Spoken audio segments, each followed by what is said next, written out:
notre panel 2 avec une question que nous adresse Monsieur Tetika.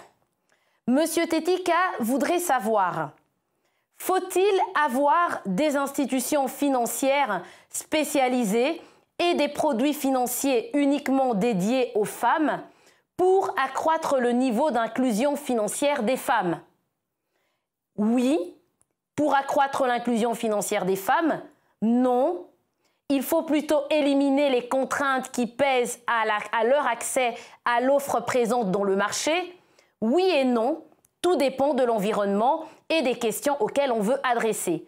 Le sondage est lancé. Nous vous demandons d'y répondre afin de permettre à M. Tetika d'intervenir et de vous apporter des réponses. Le compteur est lancé.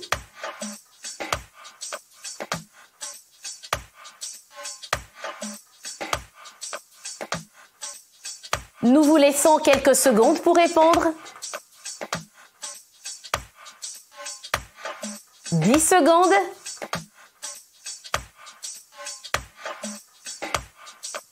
Il y a déjà des tendances qui, en principe, se dessinent.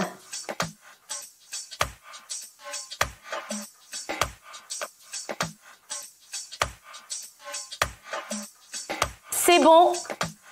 On me signale que la tendance est dessinée. La réponse à la question qui a été majoritairement plébiscitée est non. Il faut plutôt éliminer les contraintes qui pèsent à leur accès à l'offre présente dans le marché. Jean-Claude Tetika, êtes-vous avec nous? Bien, Alexandra, merci beaucoup. Et un grand merci aussi aux panélistes, surtout aussi spécialement à Finca, qui a bien voulu organiser ces webinaires. Merci aussi aux personnes qui ont répondu à la question. C'est extrêmement intéressant de voir cette question, cette réponse. Déjà, je me réjouis, vous avez certainement noté que je suis le seul monsieur dans ce grand panel avec des grandes dames. Et c'est particulier, donc je remercie Finca de m'avoir invité. Alors, je veux revenir à ces deux questions qui sont très importantes. Mais vous allez vous rendre compte en même temps, je ne veux pas y apporter des réponses, mais plutôt des pistes et des solutions, parce que c'est deux questions qui sont extrêmement importantes. Mais avant d'entrer dans le vif de mon sujet, de mon intervention, j'aimerais d'abord un peu, faire deux commentaires qui contrastent un peu avec les idées reçues. La première chose qu'il faut noter d'abord, puisque nous parlons de l'entrepreneuriat féminin, il faut d'abord noter que le continent africain, de manière générale, constitue un creuset de l'entrepreneuriat féminin. En fait, aujourd'hui, statistiquement, on compte près de 24% de femmes entrepreneurs. Si vous faites la comparaison, par exemple, avec l'Asie du Sud-Est, qui est à 11%, et l'Europe à 9%. Éventuellement, ça peut étonner tout le monde, parce qu'à la fin, on va me dire, mais Jean-Claude, on ne voit pas des femmes avec des jets privés, de grosses entreprises. Mais regardez tout le marché qu'il y a à côté de nous ici, vous allez vous rendre compte que 80% des gens qui entreprennent là-bas, dedans, ce sont des femmes. Ça, c'est d'abord juste pour marquer l'importance un peu de la thématique et de l'importance. Et il faut aussi noter que il contribue quand même à près de 7 à 9%, ça c'est suivant les résultats de la Banque mondiale, au PIB du continent. Donc, elles occupent une place extrêmement importante. Alors, on sait aussi, comme deuxième commentaire, que toutes les études, en tout cas les plus récentes, qui ont été menées au Congo, ailleurs, c'est qu'effectivement, les femmes sont les plus exclues du système financier classique. Et ça, c'est clair. D'ailleurs, Madame Daya vient de nous le répéter ici. On a vu les chiffres. Mais j'aimerais peut-être rappeler à l'audience quelque chose que nous avons beaucoup oublié. Si nous revenons 10 ans en arrière, si vous regardez le graphique qui est à gauche en bas, il n'est pas peut-être très visible, vous allez vous rendre compte que quand on est rien que sur la microfinance, il y a une décennie, la proportion de femmes constituait près de 70% versus les hommes. Ça, c'est la microfinance. Éventuellement, cette tendance a régressé au fil du temps. Naturellement, vous avez compris que la Banque centrale a fait un travail extraordinaire d'assainissement au niveau des coopératives. Peut-être que cela a eu un impact. Mais ce que je veux noter aujourd'hui, et je m'en tiens aux chiffres, aux derniers chiffres d'ailleurs de ces tendances qui quittent 70%. Aujourd'hui, on est à 43% tel que Mme Ndaya l'a dit. Il faut dire qu'au niveau de la microfinance, on est dans une espèce de parité presque avec les hommes. Et donc, pour dire simplement que la microfinance joue un rôle extrêmement important dans le soutien de l'entrepreneuriat féminin. Ça, c'est d'abord deux commentaires à faire. Maintenant, si tu permets, Alexandra, de passer au slide suivant, il y a certaines questions que nous nous sommes posées et les tendances qui se décident.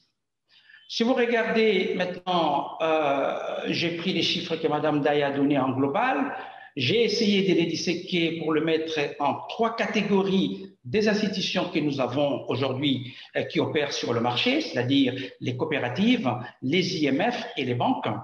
Vous constatez que finalement, les institutions qui ont le plus ouvert de comptes, qui offrent le plus de services financiers, c'est-à-dire les banques, avec près de 5 millions de comptes ouverts, c'est elles qui ont un taux de participation des femmes le plus faible, c'est-à-dire 18%. Puis vient les institutions de microfinance, avec près de 1 600 000 comptes ouverts, avec un taux de 34%. Mais notez quand même que finalement, les coopératives qui sont peut-être avec pas un grand nombre de comptes ouverts, ça représente quand même 52%. Qu'est-ce que cela représente? Cela représente que ceci nous amène à penser que la nature même des institutions et leur positionnement dans le marché a quelque chose à voir avec l'accès de la femme aux services financiers de base. Ceci pose une question fondamentale. Et vous vous rappelez que j'ai posé la question de savoir, faut-il avoir des institutions complètement dédiées ou de produits dédiés? Alors, il y a bien une réponse par rapport à cela parce que cela montre que finalement, lorsqu'on parle des institutions qui deviennent beaucoup plus formalisées, beaucoup plus sophistiquées comme le banque, finalement, les contraintes d'accès aux femmes deviennent beaucoup plus importantes. Ça, c'est les tendances qui se dégagent au niveau du marché. Et je voulais quand même revenir là-dessus pour qu'on comprenne pourquoi et pourquoi ça s'est passé comme cela. Alexandra, si on peut passer au slide suivant pour le voir. Et donc, je reste toujours un tout petit peu sur cette cartographie de ces trois catégories des institutions.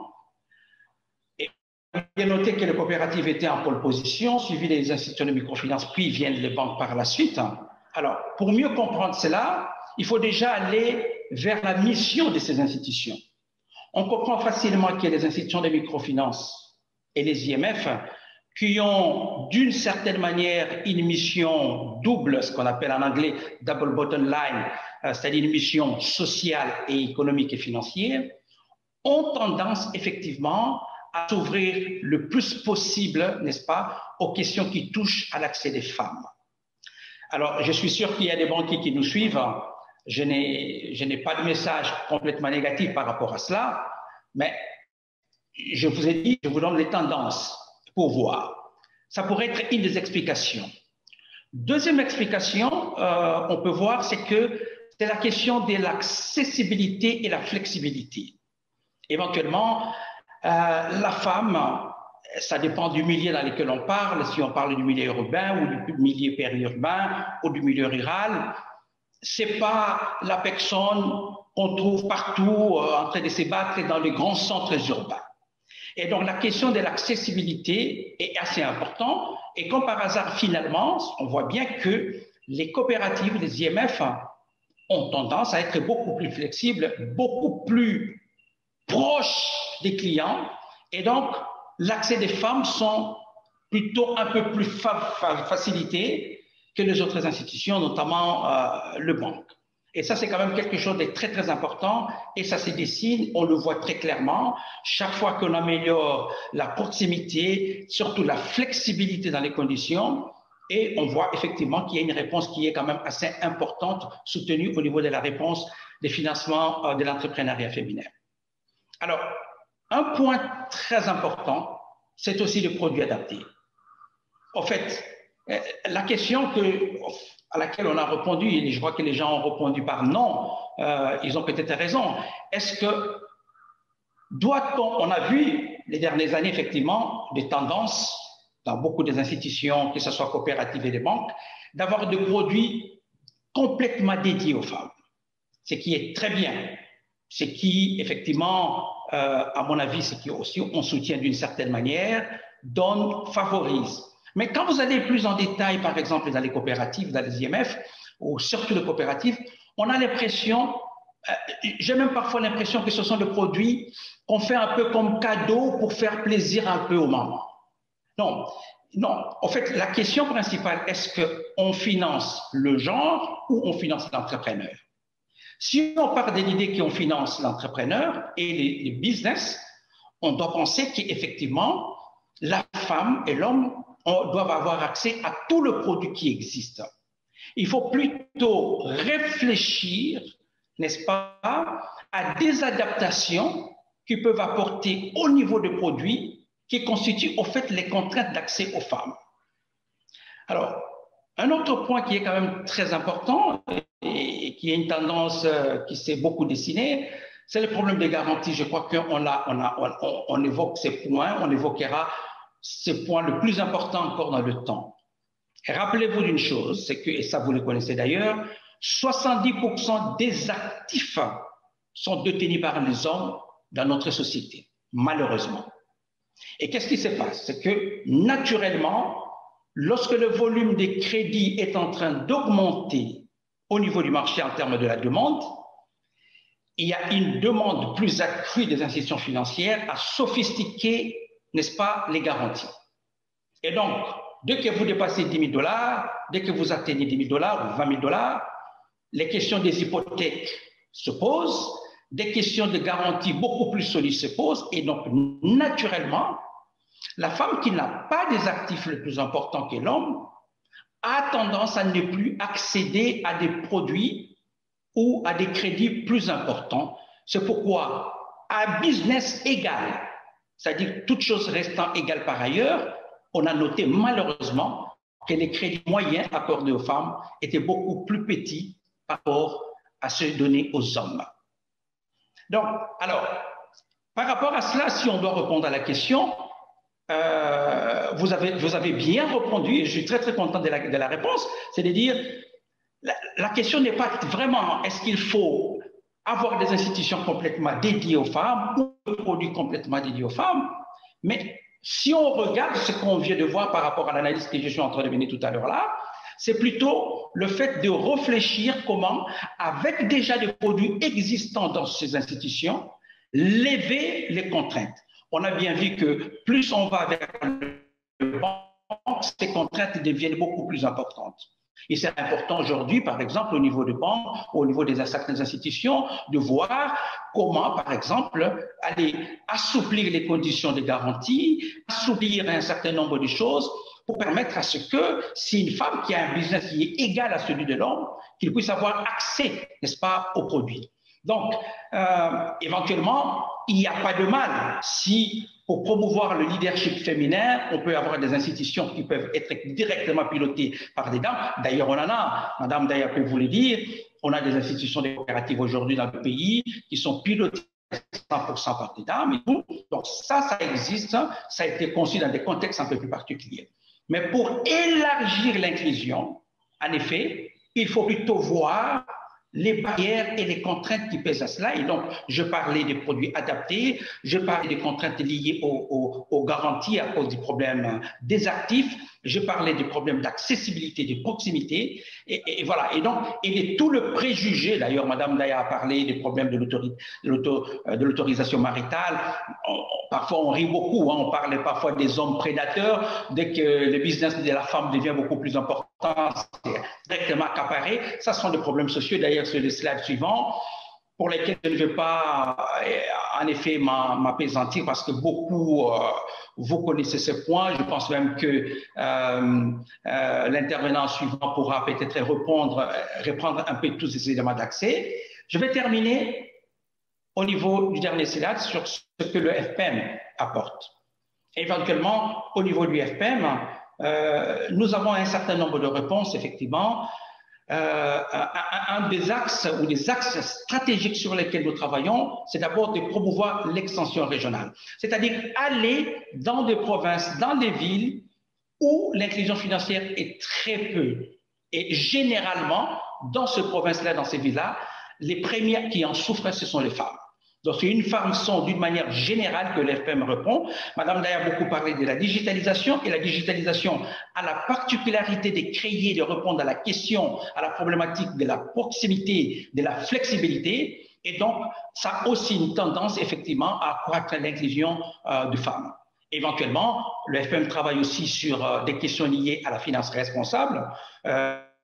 Et dans l'éducation financière, le programme que Mme Daya fait allusion, éventuellement, le FPM a beaucoup travaillé sur l'éducation financière parce qu'en même temps, il faut donner un peu du pouvoir, de l'espérance, un peu du... Voilà, il faut éduquer aussi la femme. Je pense que Mme Mami reprendra là-dessus. Alors, du côté des institutions, aujourd'hui, la réflexion globale au niveau du FPM, c'est de voir quelles sont les actions pour amener. Nous sommes en train de mettre en place un rating genre au niveau des institutions.